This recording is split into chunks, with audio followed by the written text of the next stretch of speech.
Oi. Bom, vamos lá. Hoje continua a filosofia, né? Já chegando agora, século XIX, já indo para o século XX também, que é sobre o existencialismo. O que ocorre aqui?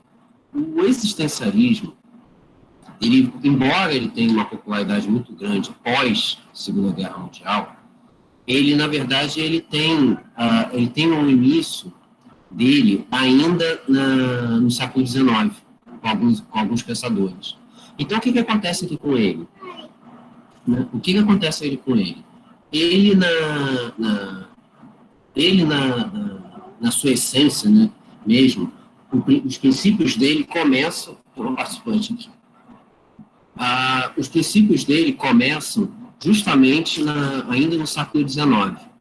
Mas ele vai se desenvolver para valer mesmo somente após a Segunda Guerra Mundial, com Sartre, com Alberto Camus, com Simone de Beauvoir, principalmente esses que estão nesse circuito francês. Mas, na verdade, ele já tem muita coisa que já começa já desde o século XIX. Eles vão aprimorar e vão trazer isso de uma escala mais global. Tá? Deixa eu compartilhar aqui a tela para vocês.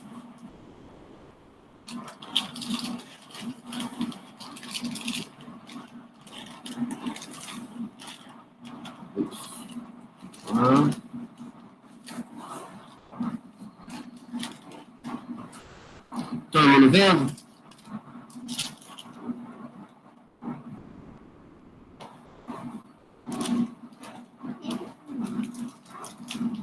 Oi, gente, vocês estão vendo?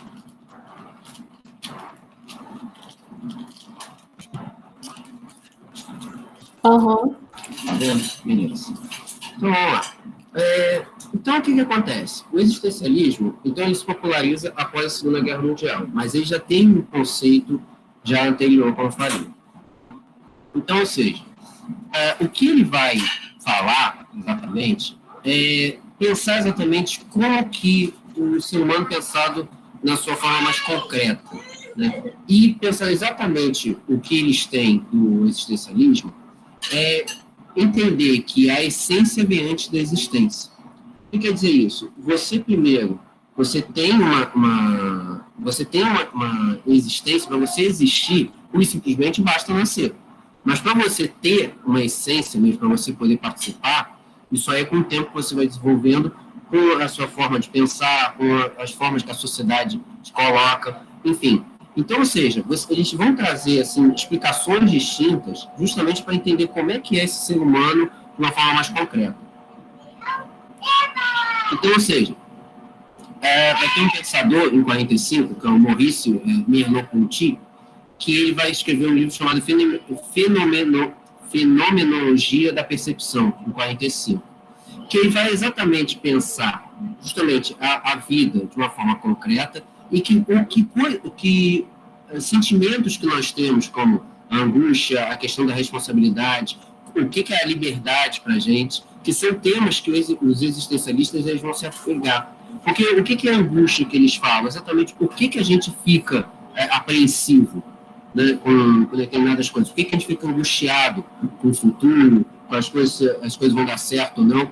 A questão da responsabilidade, que é justamente o que a gente vai falar aqui, você pega a questão do livre-arbítrio, né, ou seja, a responsabilidade pelos seus atos, que todos nós aqui temos uma noção, nós temos que ter a nossa responsabilidade, e a questão da liberdade. Né? Até que ponto nós somos livres? Até que ponto nós podemos fazer o que nós queremos? Né? Até que ponto essa liberdade afeta o outro? Então, ou seja, tudo isso bate nessas questões que os existencialistas eles vão pegar. Porque exatamente o existir, né, que como eles falam, envolve tudo isso. Essa apreensão, essa angústia, a questão de você ser responsável pelos seus atos, o que você faz, né, e justamente cai também na questão da liberdade. Quanto você tem, você é livre para fazer o que você bem entende, o quanto você tem limites ali. Né? Nesse caso da liberdade, a gente pode até dizer, por exemplo, existe uma expressão que fala assim, estou livre como um pássaro. Né? Dizendo que porque o pássaro pode voar para onde ele bem entender. Só que se a gente levar isso ao pé da letra, ele também não pode voar para onde ele bem entender na velocidade que ele quiser. Porque as leis da física vão barrar que ele faça isso. Ele não vai poder voar como um supersônico, porque o atrito do ar vai pulverizar ele.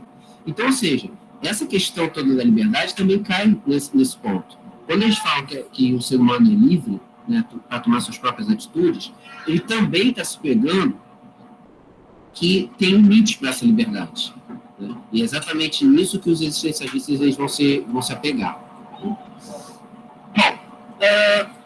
o existencialismo, basicamente, ele está pautado numa existência metafísica, né, que justamente a liberdade é o ponto principal.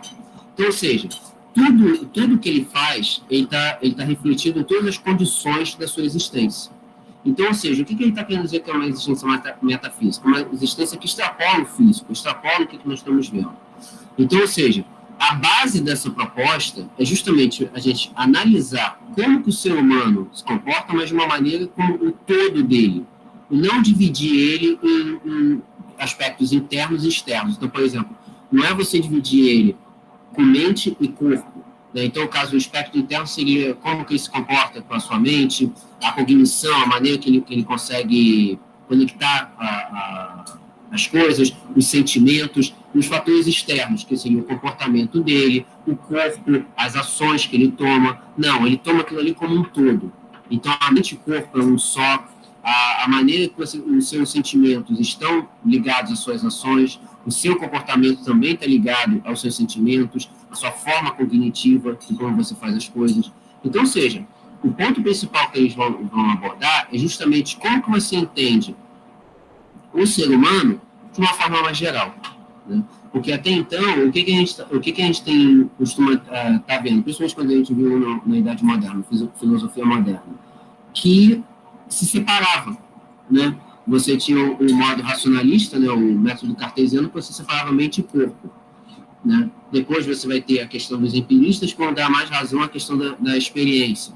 Vem o Kant junto os dois. Você vai ter o Nietzsche, que também vai abordar muito essa questão das angústias, essa questão dos sentimentos, né, a questão da liberdade, principalmente.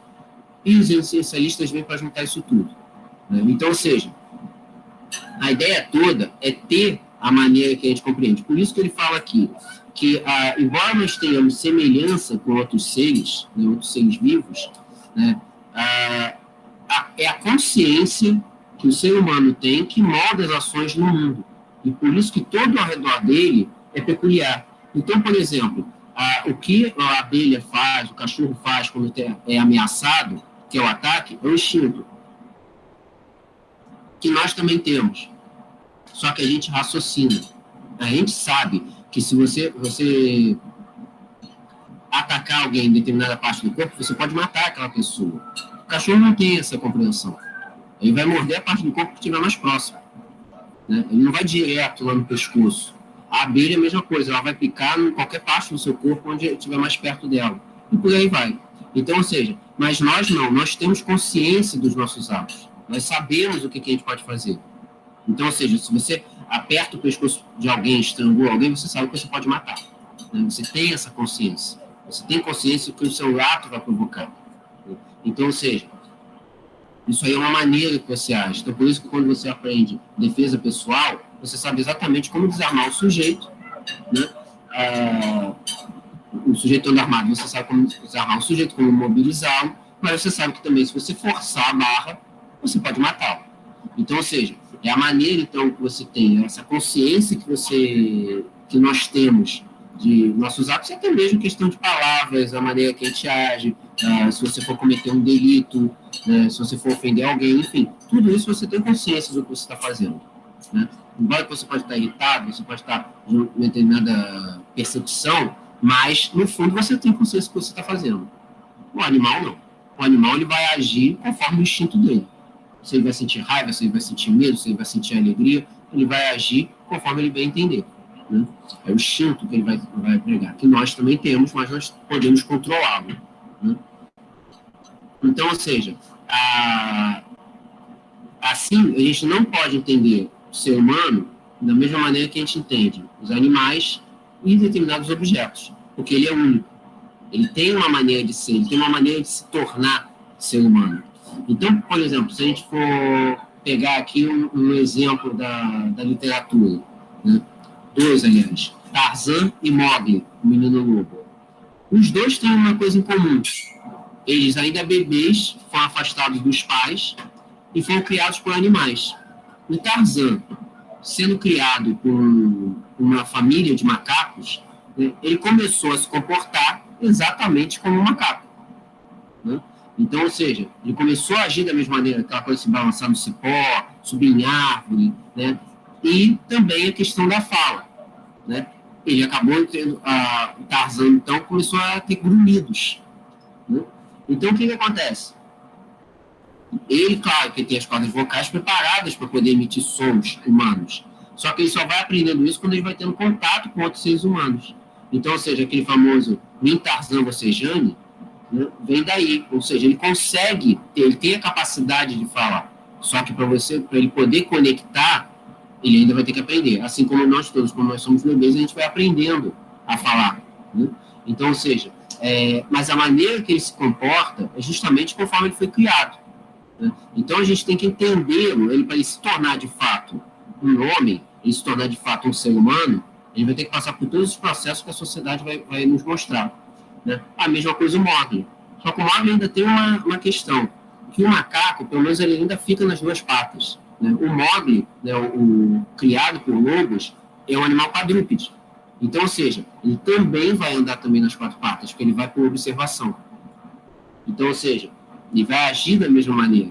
Mas é claro que com o tempo, a própria coluna dele, como tem uma propensão a ficar ereta, ele também vai começar a andar nas duas pernas. A questão toda que o Mowgli ainda aborda ali, que os animais falam, né? Não é igual do Tarzan. Né? O Tarzan de uma maneira geral, fora um desenho ou outro, os macacos não falam. Eles tratam eles como se fossem macacos mesmo. Né? No Mowgli, eles já colocam ele já com os animais podendo falar. Então, ou seja, já não extrapolam isso. Agora, você tem casos na vida real, existem casos de bebês que foram criados por animais. Pessoas que começaram foram criados ali, começaram a agir. Na Índia, tem o espaço no Mowgli, tem um caso famoso de duas meninas que foram criadas por lobos. Né? Você tem casos aqui de crianças que ficaram abandonadas, né? ficaram sem os pais, que acabaram sendo acolhidas por animais. Que aí entra essa questão também do instinto, né? O instinto materno de acolher. Por isso que a gente tem vezes, casos que a gente vê assim, uma cadela que acaba acolhendo um cachorro, uma porca, enfim. O instinto mesmo que ainda tem, de poder proteger um ser que é pequeno, que está indefeso. Eles sentem isso. Né? Então, ou seja, a ideia toda que tem aqui é, para ele poder se tornar um ser humano, ele vai ter que passar por todas essas etapas. Né? Então, por isso que o Tarzan, quando ele começa a ter contato com o Jane ou com a civilização, ele começa a aprender a ser o que é um ser humano. Por isso que, para os existencialistas, ele apenas existe como ser humano. Agora, para ele se tornar, de fato, um ser humano, ele vai ter que passar por todos esses processos. Né? Então, ou seja, a existência não é algo que possa ser meramente ser classificado ou mensurado. Nós não temos o tamanho dele. Ele já a existência é um desdobramento do que ele ocorre. Então, ou seja, a gente precisa compreender o que é esse indivíduo. Né? Ele precisa entender como é que ele se comporta como indivíduo para ele poder estar inserido dentro dessa sociedade. Então, ou seja, a situação ela não está pré-determinada. Ela é resultado das nossas ações. Isso aqui é o principal. Então, tudo que nós vamos tendo ao longo das nossas vidas são decisões que nós vamos tomar. Então, ou seja, você tem o caminho A, caminho B, você escolhe um dos dois e vai em frente. Mas a responsabilidade foi sua, foi você que escolheu aquele caminho. Né? Então, ou seja, o propósito, então, do ser humano, né, dentro da sociedade, no mundo, né, ele não é como você deseja. Né? Então, ou seja, ele é justamente a maneira que você vai assumir ele para você. Então, toda a sua vida, ela vai tomando um caminho justamente porque você foi fazendo escolhas. Né? Você vai fazendo escolhas, você faz escolhas ainda criança, faz escolhas na adolescência, faz escolhas na vida adulta. Então, ou seja, sua vida vai chegando a um ponto porque você vai fazendo essas escolhas. Então, ou seja, por isso que essa questão, ela gera um sentimento de ansiedade. Porque quando a gente percebe que a escolha foi nossa, muitas vezes a gente pode se arrepender lá no futuro e falar assim, caramba, o que foi que eu fiz da minha vida?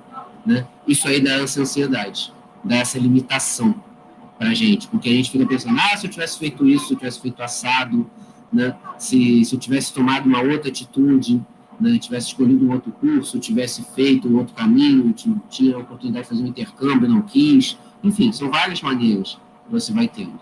Né? Que, claro, depois que passa um tempo, a gente pode lamentar ou pode entender como aquilo ali foi a escolha mais perfeita para a gente ter feito. Né? Mas depende da condução. Poderia ter sido até que você tivesse escolhido uma outra coisa, tivesse sido até pior.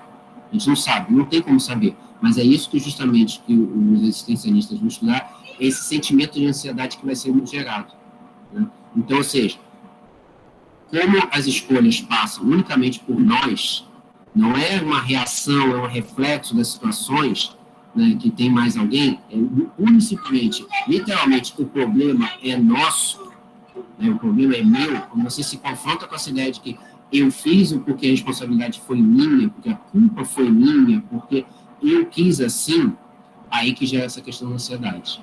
Porque a ideia toda, que a gente vai ver aqui mais com o Sartre, mas é aquela ideia de você querer responsabilizar o outro pelas suas infelicidades, em vez de entender que você é responsável pelo que aconteceu. Sua felicidade, sua infelicidade, a responsabilidade é sua. Então, ou seja, a ideia toda gera essa questão de autenticidade, ou seja, são os reflexos e semelhanças que os pensadores, de uma forma geral, existencialistas, eles não têm em comum. Então, ou seja, ser autêntico seria não se deixar meramente submeter aos valores de uma sociedade, assumir um lugar na dinâmica social. Então, ou seja, não é você apenas absorver o que a sociedade está dizendo que você deve fazer, os valores que ela tem. Não, você pode criar seus próprios valores, mas você tem que assumir isso para você. Você tem que entender que, de fato, a responsabilidade é sua. Tá? Então, se você tomou uma atitude, você tem que assumir os seus atos. Você tem que assumir o que você fez. Né? Se tiver que pagar, por um caso, se for um crime, você vai pagar. Se você vai sofrer com uma questão de uma ruptura com alguém, uma amizade, um relacionamento, com seus próprios pais, enfim, mas você vai ter que encarar esse desafio.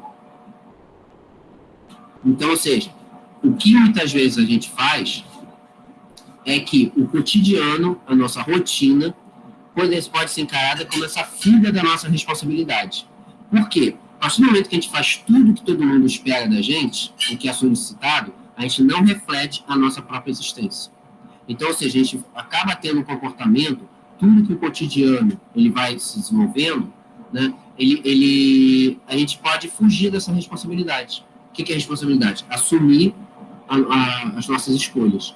Então, ou seja, se você se comporta justamente tudo que é esperado pela gente, o que a sociedade está querendo que a gente faça, o que solicita para a gente, isso pode ser encarado como uma fuga. Ou seja, não vou me responsabilizar por nada, não. Se a sociedade toda aceita assim, então deixa a gente chegar. Então deixa a gente levar assim. Né? É mais fácil. É mais fácil a gente fazer isso. Né? Então, ou seja,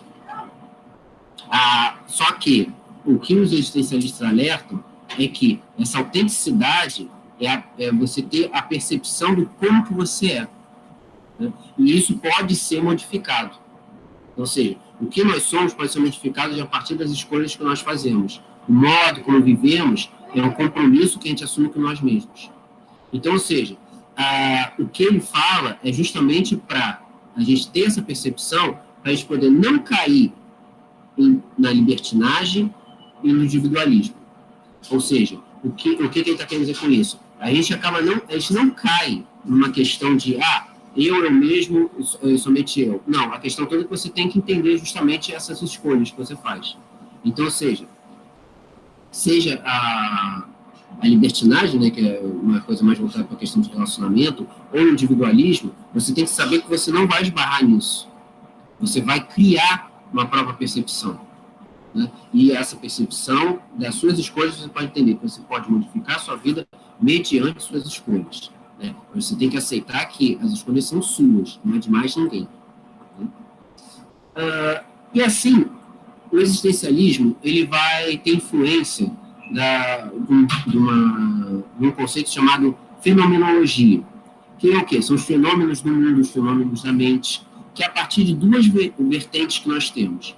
O existencialismo ateu, que ele nega a natureza humana, o existencialismo cristão, que a essência humana é um atributo de Deus, ou seja, Deus criou os seres humanos. O existencialismo ateu, ele não acredita nisso, ele nega essa natureza humana. Então, ou seja, para os filósofos existencialistas, a essência humana é construída durante a vivência, é a partir das suas escolhas, né? Porque você tem uma liberdade incondicional. Então, isso aí é imputado para você. Então, o que acontece? A existência, você nasceu, você já existe como um ser.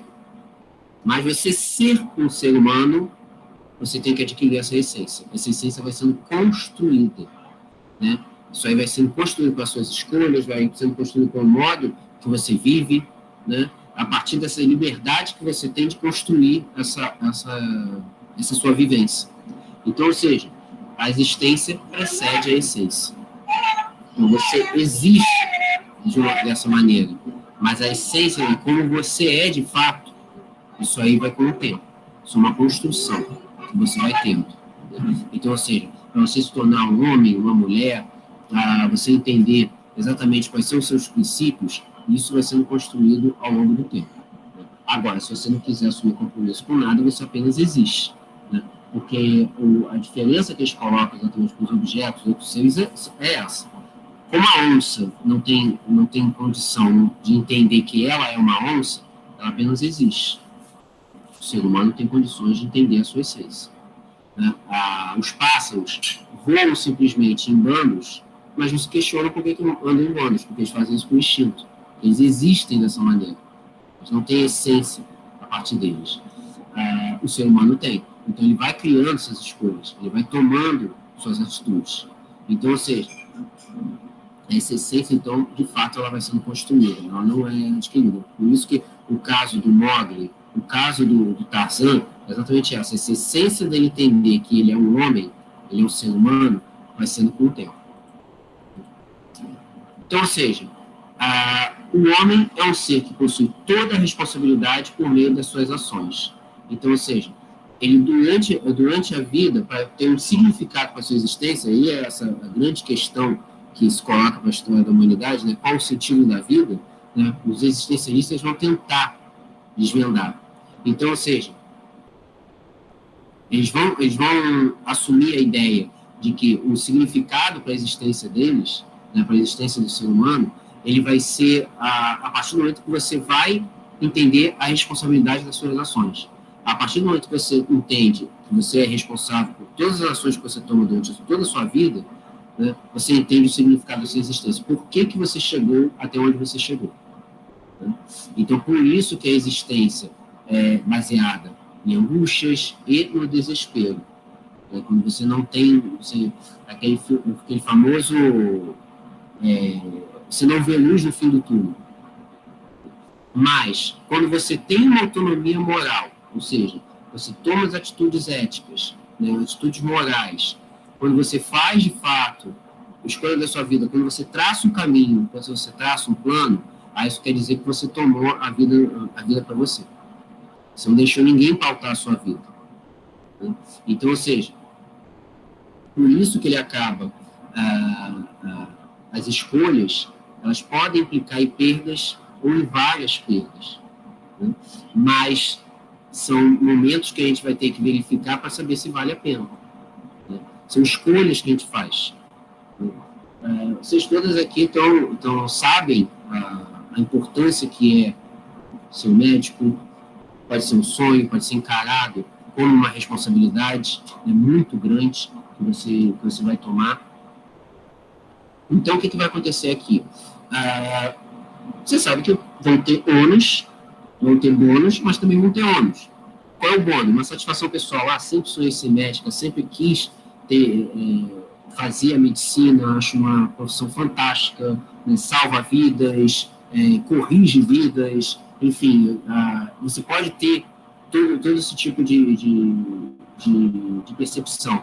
Mas também tem ônus, que sabe que vai ralar para caramba, né? Sabe que você vai pegar, para você poder passar, você sabe que você tem que conseguir uma nota mais alta, sabe que lá dentro da faculdade você vai ter que se manter, sabe que é a faculdade que mais gasta mais anos para você completar o curso.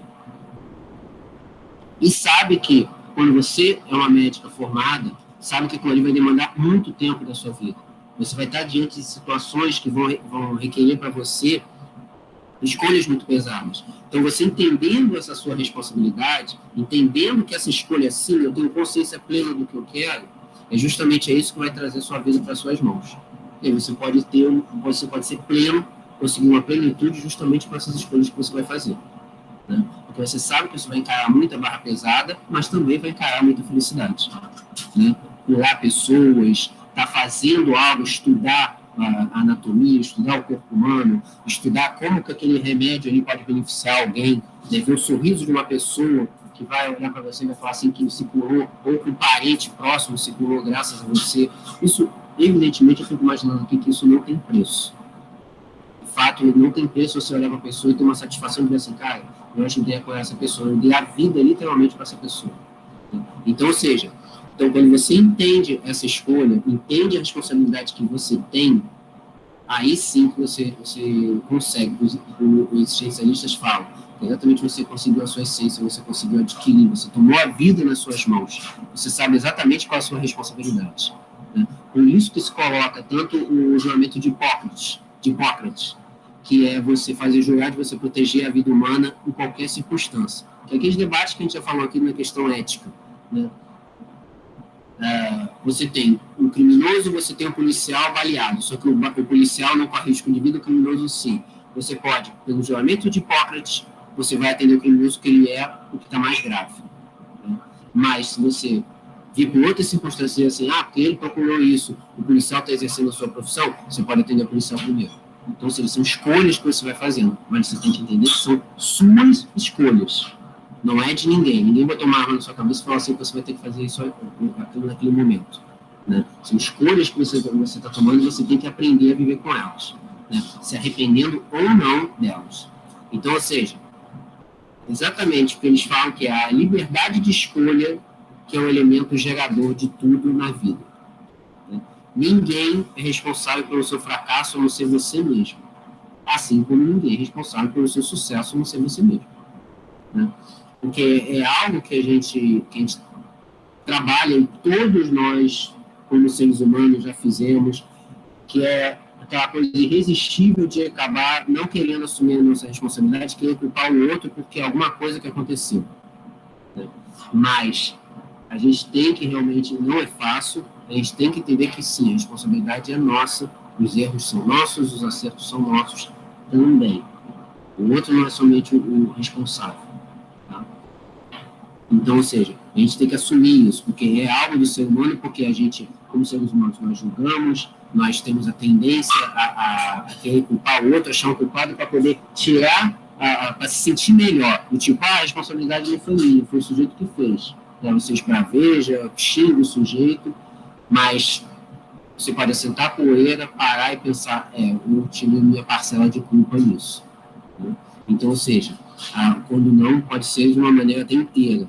Então, ou seja, é guardar isso. Quando a gente fala de questão de existencialismo, a gente está falando de liberdade. É a liberdade que está ali. Por isso que eles falam tanto, os existencialistas, na ideia do livre-arbítrio. Só que o que é o livre-arbítrio? Muitas vezes a gente entende como livre-arbítrio é fazer o que você bem entende. Em parte. Você faz o que você bem entende. Quando você entende, você tem que entender, pelo menos, que você vai ter uma consequência pelo seu ato. É esse o grande ponto do livre-arbítrio. Né? Você pode ter as suas escolhas, mas você tem que entender que elas trazem consequências para você, boas ou ruins. E é por isso também que quando muitas vezes se questiona assim, entre o pessoal que vai bater nos existencialistas, mas se existe livre-arbítrio, então Deus não existiria porque ele que conduz a gente. Em parte. Porque você pode também dizer o seguinte, que, beleza, Deus ele pode te indicar as suas escolhas, mas a escolha vai partir de você. É esse o livre-arbítrio que se fala. Né? não é que o destino está traçado para sempre. Né? Você tem um destino e, não adianta nada que eu faça, ele vai conduzir. Não. Aquilo ali ele pode conduzir para você no caminho, dependendo do que você acredita, ele pode estar te mostrando os caminhos, mas vai caber você escolher qual que você quer. Ele pode estar te mostrando assim, tá errado, tá errado, tá errado, tá errado, tá errado. Mas se você quer continuar insistindo no errado, ok, é contigo. Mas você tem que entender que a consequência vai ser essa. Né? Então, ou seja, é esse o livre-arbítrio, quando você fala do existencialismo cristão, é esse livre-arbítrio que ele está falando.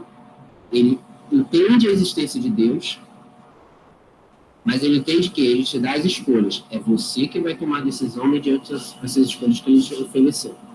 Já no existencialismo ateu, que alguns existencialistas são ateus, né, eles colocam a ideia de que não existe uma entidade superior. Na verdade, todas as escolhas que você vai tomando é tudo responsabilidade sua. Ponto. Acabou. Entendeu? Então, ou seja, são essas maneiras que a gente tem de ver a vida. Mas sempre grave isso. Se cair alguma coisa, alguma questão, na prova, sempre grave isso. Existencialismo tem a ver com liberdade de escolha. Liberdade de como você vai tomar as rédeas da sua vida. Tá? Não é simplesmente fazer o que bem entende, não é isso. Mas é simplesmente entender que você pode fazer o que você bem entende, mas tem que entender que tudo tem consequência.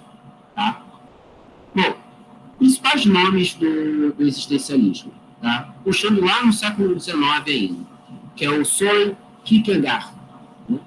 Que é que é considerado o pai do existencialismo. Embora os nomes principais, como eu falei, do existencialismo sejam do século XX, principalmente no pós-guerra, o Sartre, o Beauvoir, mas o Kierkegaard, ele já começava a lançar algumas questões ali.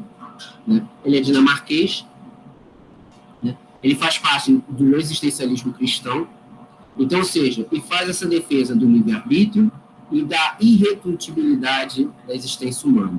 Ou seja, a existência humana ela acontece e ela não vai ser alterada. A maneira que nós vamos conduzir as nossas vidas que ele vai alterar a essência. Então, ou seja, a preocupação dele é no indivíduo, é na responsabilidade pessoal. Então, tem uma frase que ele fala assim, ousar é perder o equilíbrio momentaneamente, não ousar é perder-se. Então, o que ele está querendo dizer? Se você quer fazer algo diferente, então ouse. Momentaneamente, aquilo ali vai te dar um desequilíbrio. Mas se você não ousar, aí sim você vai se perder para sempre, porque você nunca vai experimentar se aquilo ali vai dar certo ou não. Então, ou seja, a questão toda que muita gente coloca que o Kierkegaard, ele é apontado por muita gente como o primeiro a colocar o indivíduo no centro da reflexão da filosofia. Né? Então, ou seja, dentro de questões morais, questões religiosas. Então, o que ele está colocando aqui? Que, de uma maneira geral, o individualismo, a filosofia, ela começa a tratar todo mundo como uma massa só. O que ele está propondo ali é entender as questões morais que guiam o ser humano, as questões religiosas que o guiam, que a gente sabe muito bem que muitas vezes a gente toma alguma atitude pensada no que nas nossas crenças. Então, é algo parecido com o que o Nietzsche falava, e também vai influenciar os existencialistas. O que o Nietzsche falava? Só para a gente rememorar. Essa ideia de você quebrar essa moral cristã, para você não ficar pensando que existe uma maneira de agir, porque como você acredita que existe a vida após a morte, tem uma continuidade, você tem que se comportar de uma maneira bondosa, porque senão você vai sofrer uma punição. O que o Nietzsche falava? Você não tem que ficar se preocupando com isso. Você tem que ser bom, ponto. Acabou. Então, ou seja, a ideia que ele está trazendo é a seguinte: seja bom sem pensar que você vai ter uma recompensa. Por isso que ele fala que você tem que romper com essa moral cristã. Ou seja, não fique pensando que vai dar em alguma coisa depois da morte. E se você for ruim, você também vai sofrer uma punição. Né?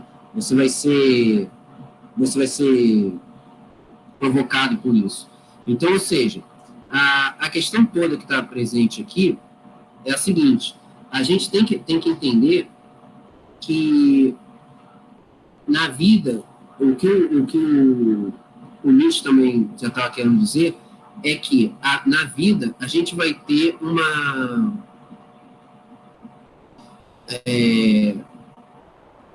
o que acontece? O que a gente vai ter que ter noção é justamente dessa responsabilidade, desse livre-arbítrio, né? Que é para você poder ter uma vida mais tranquila, você precisa romper com isso.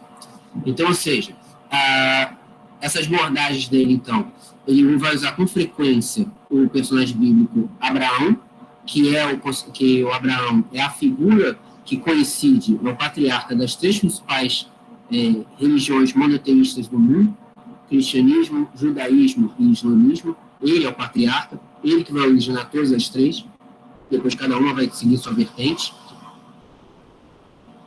Então, ou seja, ele usa esses conflitos justamente para indicar limitações de forma racional, mas também oferecer respostas nessa perspectiva racionalista.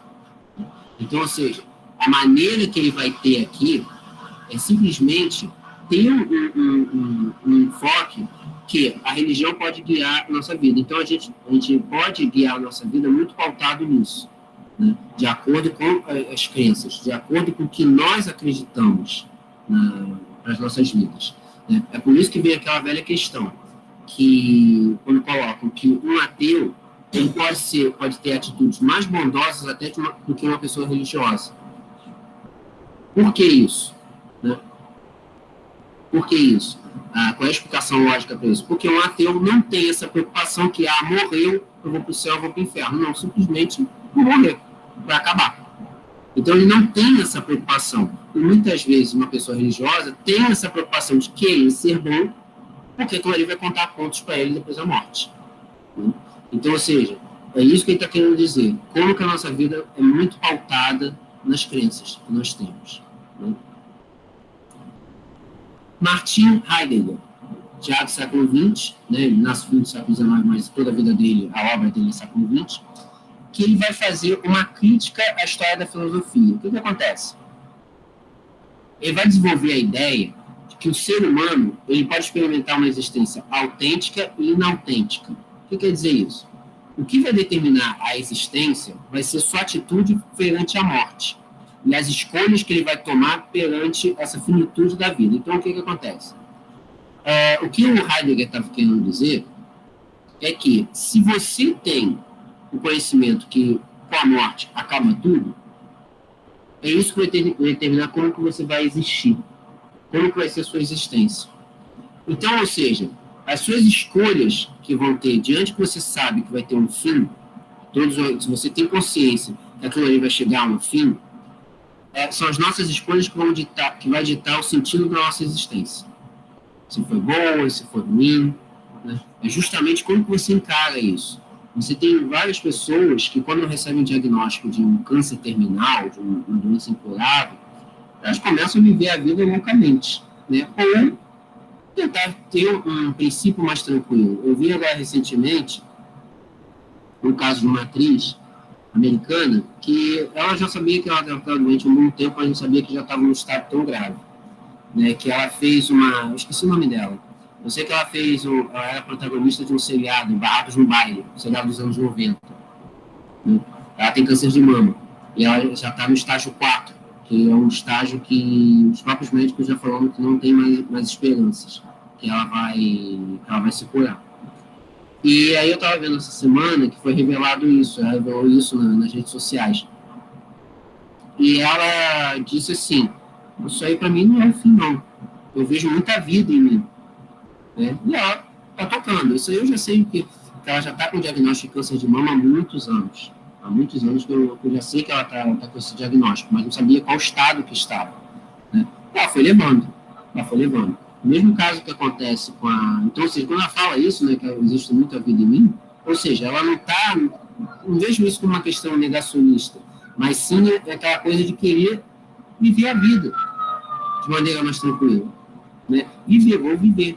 Se ela está fazendo exatamente como o Heidegger fala, são as escolhas que você está tomando na vida, mesmo sabendo da gravidade que você encontra, dessa finitude da vida, exatamente assim que você vai agir. Então, o que ocorre aqui? A questão toda É a mesma coisa que a gente tem do Chadwick Boseman, que fez o Pantera Negra, né? Que ninguém, que aquilo aí pegou de surpresa, que ninguém sabia que ele estava doente, e no grau que estava, né? O sujeito estava com câncer de colo há 4 anos, mesmo assim ele fez vários filmes, estava com bom porte físico, ninguém percebia que ele tinha, não revelou, quase ninguém tinha noção de como que ele estava doente, tanto que a morte dele foi uma surpresa. E ele foi levando a vida. Ele não parou, ele continuou levando, ele continuou aceitando a sua condição, né? Ele sabia que ele tinha uma condição grave, mas mesmo assim ele não se rendeu. Ele foi levando, né? Mesmo não revelando para as pessoas o alto grau que estava. Então, ou seja, o Heidegger com essa ideia, ele vai orientar, né, uma ideia contemporânea sobre o que é o ser, né? Ou seja, a pergunta que é colocada com um termo chamado Dasein, ou seja, o ser aí, né? O homem que existe no mundo. Porque para ele, só o ser humano existe efetivamente. Os demais seres, objetos, apenas são. Então, o que ele está querendo dizer é que os animais, as plantas, né, elas apenas existem, mas o ser humano tem consciência do que ele é. Então, é a partir dali que ele vai ter esse caráter existencialista. Ele vai entender a sua noção, né? Ele vai entender o que é esse caráter. Então, ou seja, a partir do livro dele, o Ser e Tempo, que ele vai dizer exatamente isso. O ser humano, ele vai ter essa maneira de existir de forma efetiva. Outro nome, talvez o nome mais conhecido do existencialismo, que é o Jean-Paul Sartre, né? Filósofo francês, escritor, crítico, né? Em que ele fala a frase que estamos condenados a ser livres. E parece uma frase contraditória, né? Porque se a liberdade é algo positivo, por que isso seria condenável? Né? Por que seria uma frase contraditória? A explicação para ele. A condenação, se diz que é condenado porque não se criou a si próprio.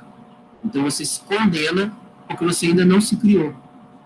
Então, ou seja, mas ao mesmo tempo você é livre, porque uma vez que é lançado ao mundo, você é responsável por tudo quanto fizer. Isso é uma questão de ter responsabilidade, uma questão de ser livre. O entendimento que ele coloca também, que você assumir responsabilidade, também é uma questão de liberdade. É você se colocar como uma pessoa livre por conta disso. A questão toda é que, mas ao mesmo tempo, se você tem uma responsabilidade, também pode ser uma condenação como algo ruim, no sentido de que você vai estar presente com isso por toda a sua vida.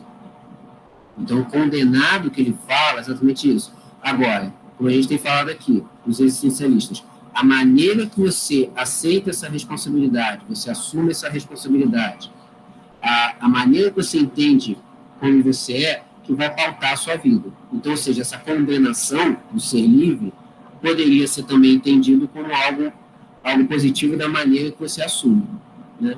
A maneira que você pega isso para você, né? Você pegar as rédeas da sua vida para você e guiar, né? Então, ou seja, tem uma frase que o pessoal fala, se você quer ser o cavalo, quer ser o condutor, ou quer ser o cavaleiro, né? Então, ou seja, a maneira quando você pega aquilo, você toma as rédeas, você conduz a sua vida, você pode ter essa condenação, vamos dizer assim, amenizada, né? Então, ou seja, é dali que o Sartre que vai tirar o que é o ponto principal do existencialismo, que a existência precede a essência. Você só se entende como ser humano com base nas suas ações no mundo. Então, ou seja, você nasceu, existe. Como você vai ser construído, isso aí é contigo. Então, ou seja, ele vai criar uma conferência que é o existencialismo é um humanismo, né? Mas depois ele vai tirar isso e a grande obra dele vai ser o ser e o nada, né? Que ele vai elaborar todos esses conceitos, né? O que acontece aqui? O Sartre, ele também vai ser um escritor de teatro. Tem uma peça dele que é famosa, que é chamada Entre Quatro Paredes. a história, o basicão é o seguinte: são três pessoas, isso aí se passa na aristocracia europeia no século XIX. A história basicamente é o seguinte: são três pessoas, as três pessoas morreram e foram para o inferno. O que eles então estão fazendo? Né? Então, o que eles então estão fazendo? Eles morreram, eles têm consciência que morreram, e eles vão ter que viver nessa nova condição. E todos foram para o inferno, porque todos eles tinham pecados para cumprir. Aí o que acontece nessa hora? São três pessoas, duas mulheres e um homem. A primeira mulher é uma prostituta que exerce a profissão, né, profissional do sexo, né, uma prostituta, foi parar no inferno. A outra mulher, ela essa mulher, essa prostituta, ela é apaixonada por um homem rico. Só que esse homem rico não está nem aí para ela, porque despreza por ela ser uma prostituta. Não considera ela uma mulher digna. Ele não liga para ela. Né? Então, assim, mas ela é apaixonada por ele. Ele, por sua vez, é apaixonado pela outra mulher. Essa não é prostituta, só que ela é lésbica. Ou seja, não está nem aí para ele. Por sua vez, ela, que é lésbica, é apaixonada pela prostituta. Então, ou seja, aquela famosa quadrinha, né, que nós temos aqui no Brasil, né? José que amava Maria, que amava João, que amava Francisca, que amava Pedro, enfim. Cada um amava todo mundo, que não amava ninguém. Né? Então, ou seja, as três pessoas, cada um se apaixona por uma pessoa, só que aquela pessoa é apaixonada por outro, e pior, aquela pessoa que é o seu objeto de desejo te odeia. Então, da mesma maneira que a prostituta, ela é apaixonada pelo homem, o homem odeia aquela mulher. O homem é apaixonado pela mulher lésbica, só que a lésbica, ela odeia aquele homem. A lésbica é apaixonada pela prostituta, só que ela tem repúdio a ela, odeia ela também, justamente porque ela é heterossexual. Ela tem repúdio, ela não quer ter envolvimento com mulheres, pessoas do mesmo sexo, ela não quer. No fim das contas, eles vão se desenvolvendo, e aí vem uma das frases famosas do Sartre, que está dentro dessa peça de teatro, que é: inferno são os outros. Ou seja, você colocando a responsabilidade das suas desgraças em cima do outro. Eu amo fulana, mas ela não responde meu amor, então a culpada é ela. Eu sou apaixonada por ele me despreza, então o culpado é ele pela minha infelicidade. Então, o que o Sartre quis fazer aquilo ali é uma metáfora do que é o basicão do existencialismo. Você tem liberdade de escolhas, você tem que entender qual é a sua responsabilidade, e entender que você não pode ficar culpando o outro, porque a felicidade está dentro de você e não no outro. Então, ou seja, a ideia que ele está querendo lançar aqui é a seguinte: justamente você pode se apaixonar por alguém, mas se a pessoa não corresponde ao seu amor, ok. Você tem que entender isso. Né? Pode não aceitar no primeiro momento, mas você tem que entender isso. Agora, você não pode jogar responsabilidade por conta disso. Agora, vocês imaginam, três pessoas que estão ali, quem você quer, não te quer e te odeia. Quem te quer, você odeia e despreza. Então, imagina o que seria esse inferno.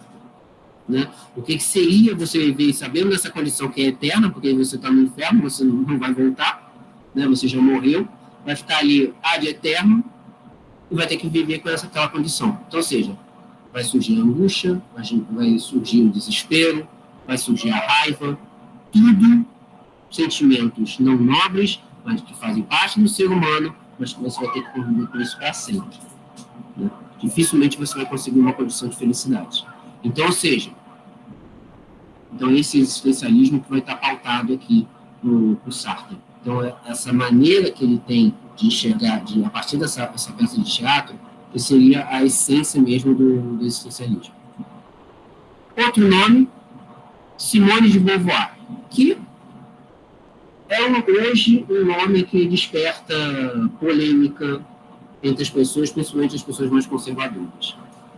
É de Simone de Beauvoir que tem a famosa frase: não se nasce mulher, torna-se mulher. Que foi motivo de polêmica anos atrás, porque caiu justamente essa questão no Enem. Justamente essa mesma frase. E aí, na alternativa, dizendo o que ela estava querendo dizer com isso. Aquilo ali deu problemas, você teve um dos filhos do Bolsonaro, Eduardo Bolsonaro, criticando, debochando, falando que é a condição biológica, o pessoal não sabe de nada. O pessoal começou a queimar Simone de Beauvoir na fogueira, falando que ela era colaboracionista dos nazistas, que ela mantinha um caso com uma adolescente, enfim, começaram a denigrir a imagem da mulher. Começaram a pegar a mulher e colocar ela assim como um capeta em forma de gente. Né? Sem se entender que o que ela estava querendo dizer com isso. O que ela estava falando? A Simone de Beauvoir, ela vai ser um dos principais nomes da questão do feminismo. Porque justamente essa personalidade dela, de uma forma mais libertária para a época, né, ela vai ter um relacionamento com Sartre, só que vai ser um relacionamento mais encontro de alma do que um encontro de fato, um relacionamento carnal, vamos dizer assim. Ela vai ser uma defensora árdua da liberdade feminina. Então, por isso da frase dela de falar que não se nasce mulher, torna-se, o que ela está querendo dizer com isso? Que a condição de mulher é uma condição que é criada pela própria sociedade. A sociedade que criou o papel da mulher. Ou seja, se você está numa sociedade patriarcal, é a sociedade que criou que a mulher vai ter um papel inferior ao do homem. Então, vai caber à mulher entender o seu papel como mulher para quebrar esse padrão. Então, ou seja, a maneira que você vai escolher de como que você vai ser uma mulher vai ser justamente você adquirindo essa consciência, que tem tudo a ver com o existencialismo. Então, ou seja, se a existência precede a essência, se a essência é algo que você constrói durante sua vida, é durante sua vida que você vai pautar que você é de fato uma mulher. É aí, a partir dessa frase que a Simone de Beauvoir cria, que é justamente o que a gente vive hoje na questão do gênero. As questões que nós estamos relacionadas à questão de gênero, que vai ser de acordo com o que você se identifica. Você pode ter nascido biologicamente mulher, mas você pode se entender como homem. Você pode se enxergar como homem. Assim como ao contrário, você pode nascer homem, biologicamente falando, mas você pode se entender como mulher. São vários casos que acontecem por aí afora. Né? Que aí, evidentemente, é polêmico, isso aí dá pano para manga, isso aí você enfrenta a reação de conservadores de uma forma até enfática, né, até de proibição, e aí vem essa questão mesmo de pessoas transgênero, né? Até mesmo a forma de escrever já está sendo modificada, né? A ideia de você, como no português o masculino sobrepõe ao feminino, então você pode ter 10 homens e uma mulher, mas você vai falar todos e não todas, né? Diferente quando eu me refiro a vocês, que vocês são 3 mulheres, ali sim eu me refiro a todas no feminino, né? São vocês todas, mas seria ao contrário, se tivesse um homem ali, pela língua portuguesa, eu teria que me referir a vocês como todos. Então, ou seja, por conta disso, já foi criada a ideia de você colocar um X ali no lugar do A ou do O. Então, fica aquele todes, né? Ou seja, para você dizer que não tem um gênero, você está se referindo a todo mundo. Né? Sejam homens, sejam mulheres. Isso está acontecendo até em profissões. Né? Então, quando você fala de professoras, né, professores, você já está colocando até nessa questão de engenheiras, médicos, médicas, ou seja, não tem gênero ali. Você tem uma coisa firmada. Né? Então, ou seja, o que a Simone de Beauvoir está colocando é justamente que você adquirindo essa essência como mulher que vai dizer exatamente o que é a sua existência. Né? Porque a partir da essência que você adquire, você se entende como mulher e você vai passar a existir. Então, o que ocorre aqui? Essa questão de 2015 deu polêmica, só que o pessoal não consegue perceber que foi uma das questões mais fáceis que caiu em humanas, na parte de humanas no Enem naquele ano. Foi uma das mais fáceis. Então, aí você matava logo de cara. Se pegava aquilo ali, é óbvio que ela não está falando da questão biológica. É evidente que ela não está falando. Ela está falando uma questão social. Pura e simplesmente isso. Então, vir com deboche, né, vir com debochinho, de, tipo, ela é burra, né, ela não está considerando a questão biológica. Ela está sim. Só que a questão toda é que um monte de gente critica, só que ninguém lê, efetivamente, e sai falando sem compreender, sem ler o que está falando, ou simplesmente que não compreende mesmo. Né, vou falar a verdade, não tem o senso cognitivo para entender exatamente o que está falando. Se repete, a pessoa simplesmente, tá, mas continua no meu mundo fechado.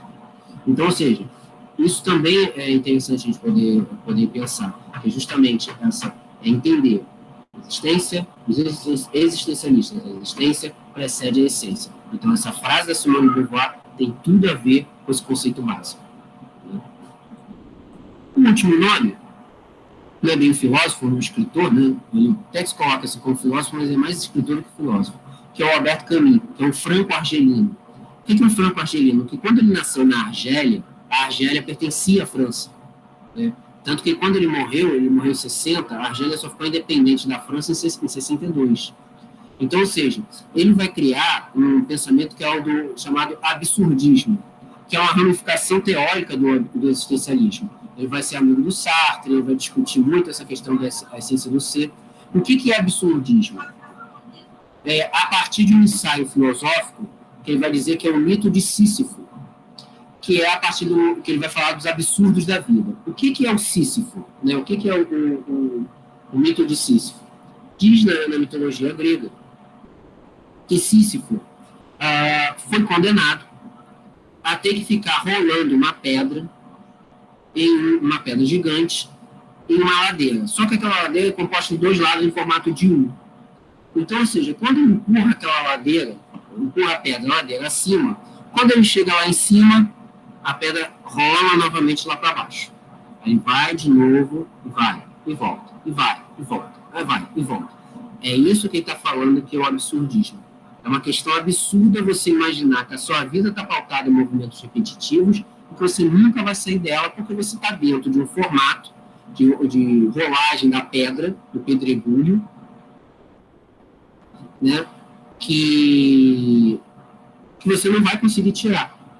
Entendeu? Você não vai conseguir sair daquilo ali, porque o formato vai permitir que aquela pedra fique rolando para sempre. Né? Então, daí que ele fala aqui, um trecho que ele fala, como deve viver um homem absurdo?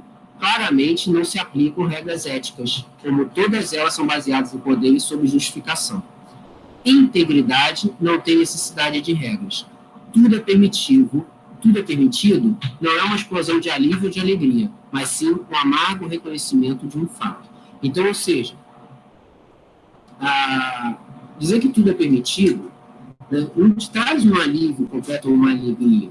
Né? É um reconhecimento que é um fato, tudo é permitido. Só que se tudo é permitido, no primeiro momento você pode se dar bem, no outro você pode se dar mal, mas é um fato. Não necessariamente ele é um alívio, não necessariamente ele traz uma alegria. Né? Então, ou seja, esse absurdismo ali é baseado justamente nesse. Ele faz de uma forma metafórica o mito de Sísifo, justamente para demonstrar que você está preso numa vida que você faz tudo a mesma coisa, que você sabe que você não vai sair dela, isso por si só já é um absurdo. Você não estaria preparado justamente para você não está preparado ainda para sair dessa condição. Isso que é o absurdo da vida, porque a vida são escolhas que você faz, é uma praticidade que você consegue sair desse sistema. O Camus vai ganhar o Prêmio Nobel de Literatura em 57, só que ele não vai recebê-lo, ele não vai aceitá-lo. Porque no entendimento dele, prêmios são supérfluos. Seguindo uma lógica existencialista, como o prêmio é supérfluo, ele não aceitou. E porque o Prêmio Nobel recebe uma boa quantidade de dinheiro. Deve sair para esses dias. Se a pandemia não alterou, deve sair por esses dias os prêmios Nobel, né, da humanidade. Né? Daqui a algumas semanas, né, geralmente em outubro. Você recebe uma quantidade de dinheiro. Ele recusou receber o prêmio Nobel. Porque ele entendia que prêmio é apenas um reconhecimento que é supérfluo. Não quer dizer grande coisa. Não quer dizer nada para ele. Então, ou seja, a partir do momento que ele recebeu esse prêmio Nobel, e ele se recusou, justamente ele está sendo coerente. Né? Ele está sendo minimamente coerente de dizer assim, não importa, porque o que importa mesmo é o que eu passei para as pessoas, o que é a minha essência, não vai ser um prêmio que vai dizer que eu sou melhor ou pior que ninguém. Então, ou seja, a ideia toda que ele acabou vivendo é justamente pondo em prática o que ele acreditava. Posto em prática a sua teoria. Frases do existencialismo. Primeiro, do Kierkegaard. A vida só pode ser compreendida olhando-se para trás, mas só pode ser vivida olhando-se para frente. Ou seja, tudo que você tomou na sua vida, suas atitudes, você pode compreender como que você chegou até aqui. Mas você só vive de fato se você pensar no futuro e não no passado.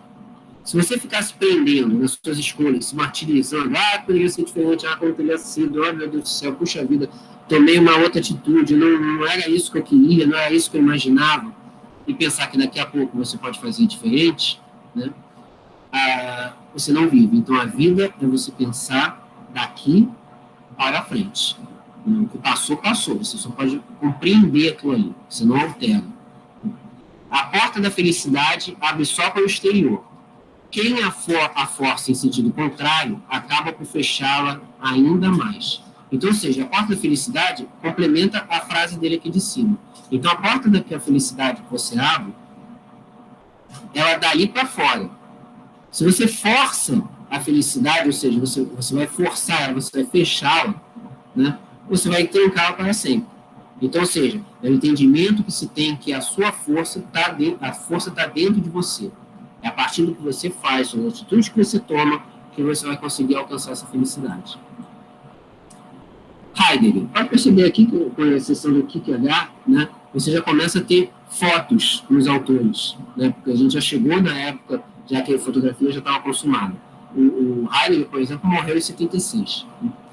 Mesmo quando estamos vazios de pensamento, não desistimos de nossa capacidade de pensar. Ou seja, quando você está ali olhando para o nada, alguém fala para você: o que você está pensando? Nada.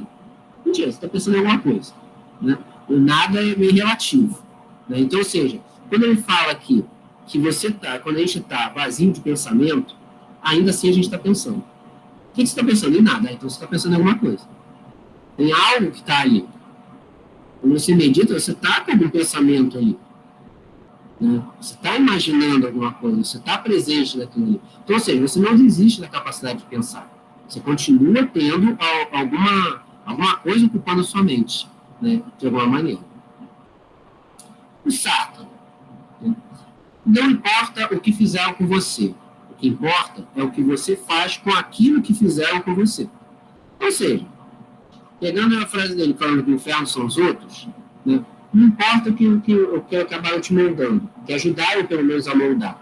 Mas você tem que ter consciência do que você vai fazer com aquilo. Então, a maneira que você foi criado, se você passou por alguma humilhação, alguma coisa, é a responsabilidade sua de poder fazer o que você vai fazer. Se você vai entrar em depressão, se você vai sair do chão, erguer uma espada e partir para a luta. Então, o que importa é justamente o que você consegue das questões negativas. E positivos também. Porque você pode ser uma pessoa que recebe muito amor, muito carinho, você pode receber todos os benefícios, mas você também tem que entender que você também, a responsabilidade também vai ser sua para poder manter isso. Né? Não abstrair totalmente. O homem nada mais é do que aquilo que ele faz de si mesmo. É esse o primeiro princípio do existencialismo. Tudo que a gente está debatendo aqui até agora. É tudo que ele faz. O homem é o que ele faz de si mesmo. Essa frase aqui é padrão. Viver é isso. Ficar se equilibrando o tempo todo entre escolhas e consequências. Ou seja, você vai ter que ponderar as escolhas que você vai fazer na sua vida. Mas isso aqui é muito ruim. Mas tem isso aqui que é muito bom. Mas isso aqui é muito bom. Tem aquele lá que é muito ruim. Né? Você vai entender que nada vai ser perfeito.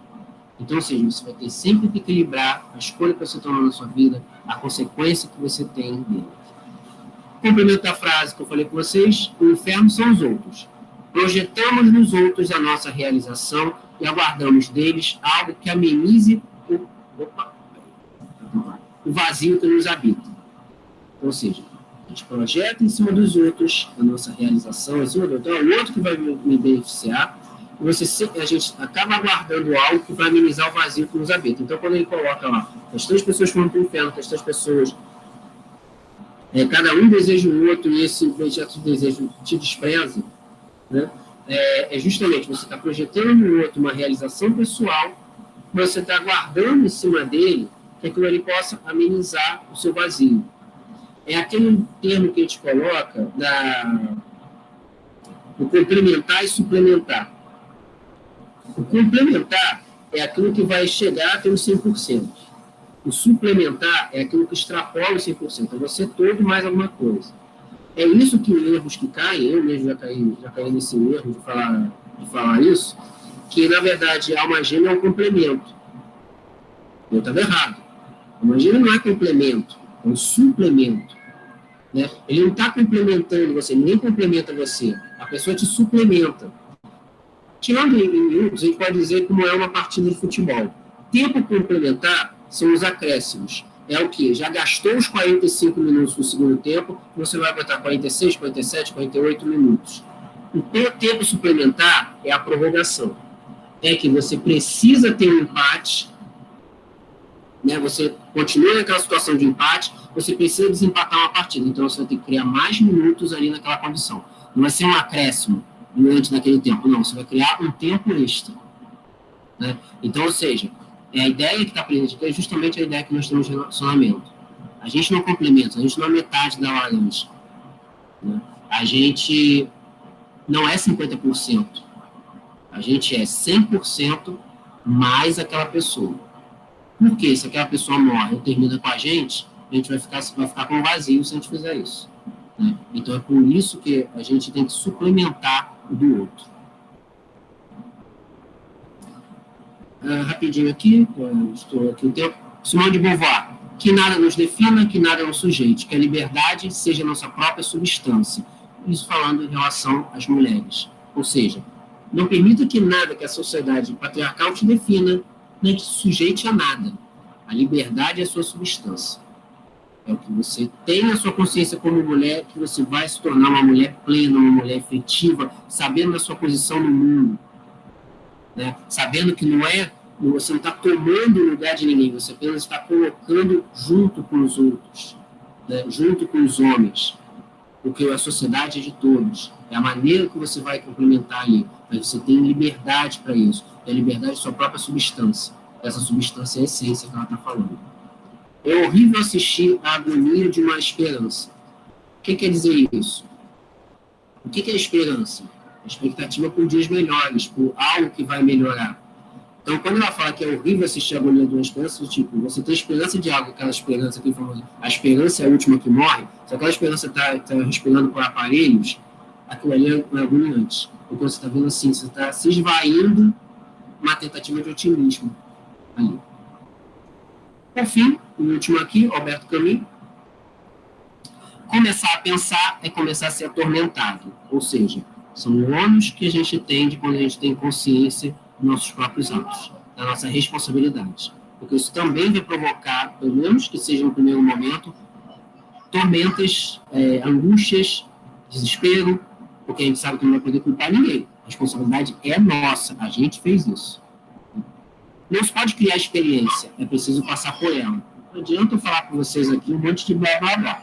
Você tem que passar por ela para você poder experimentar que de fato isso aí é verdade. Então a experiência é individual, cada um passa por ela. Pensar e antes de mais nada querer criar um mundo. Ou seja, quando a gente pensa, quando a gente raciocina, quando a gente fica queimando a mufa, qualquer coisa do tipo, tem aquela lâmpadazinha, né, de desenho animado na cabeça, a gente está criando um mundo, a gente está tendo ideias, a gente está criando como que a gente vai agir para as nossas vidas, o sentido que estamos criando para ela, a existência. A gente está criando um sentido para a nossa existência. Deixa eu botar aqui.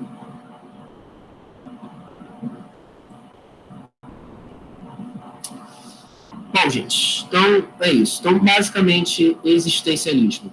Liberdade de escolha. Ou simplesmente a palavra liberdade. É o como que nós nos portamos no mundo. Como que as nossas atitudes que vão guiar a nossa existência. Tá?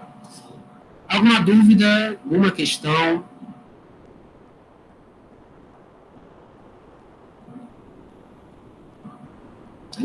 Tudo bem? Ótimo, então, beleza. No chat. Então tá tudo certo. Bom, gente, então é isso. O existencialismo é ótimo para colocar em frases em redação, tá? Só que tem que entender exatamente o sentido que ele está falando. Tá bom? Então, ó, beijo para vocês, se cuidem, tá? A gente se vê na próxima aula. Bom fim de semana, tá bom, gente? Para a gravação.